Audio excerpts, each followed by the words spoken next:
How do you create a mantra if you don't have a religious affiliation, or you're connected to a different religion than Hinduism, for example, or Buddhism? Well, the premise of your statement is not quite correct. Well, it's not correct. Because you don't create a mantra. There's no such thing as that. You do not create a mantra. You can create an affirmation. That you can do. A positive statement. Mantra is a gift from the kingdom. Mantra is the grace of God. The origins of mantra are the realization of sanctified beings, the realization of saints and masters, hearing the various vibrations of God, and God blessing them to know the potency of that vibration. And then they become a holder and a deliverer of that message. Practice this mantra, it'll do this. Practice this mantra, it'll do that. See? So mantra is a process of revelation, which is purely a spiritual event. It's not a process of human creation.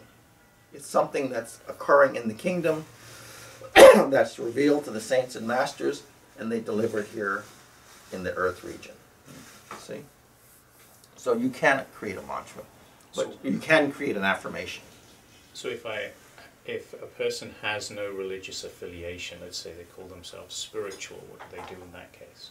In that case, they can affiliate with some prayer that has deep spiritual significance to them, or and they can do that as a japa, as a persistent repetition, or they can seek out a meaningful and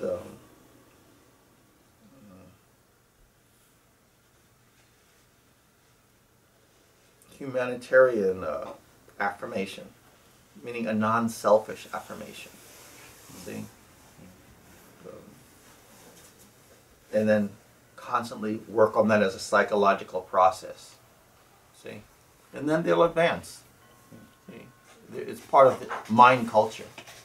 If you say a prayer, it's not only mind culture, but it draws in the sacred more immediately. The affirmation will work more psychologically, but useful, very, very useful. Prayer will work both psychologically and it'll draw in the sacred. See? God listens. Really, God listens. You know, there's no such thing as an unheard prayer. It's just not possible. You're speaking the language of God the moment you pray. And it's not necessarily the words.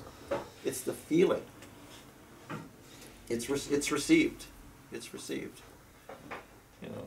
So as you go through that process of affirmation and of sacred prayer, that will lead you into a faith, see, or a religious tradition, or it will lead you to a mystic, a saint, a yogi, or a monk, some where you can gather clarity, some realization, and then you'll embrace what's appropriate.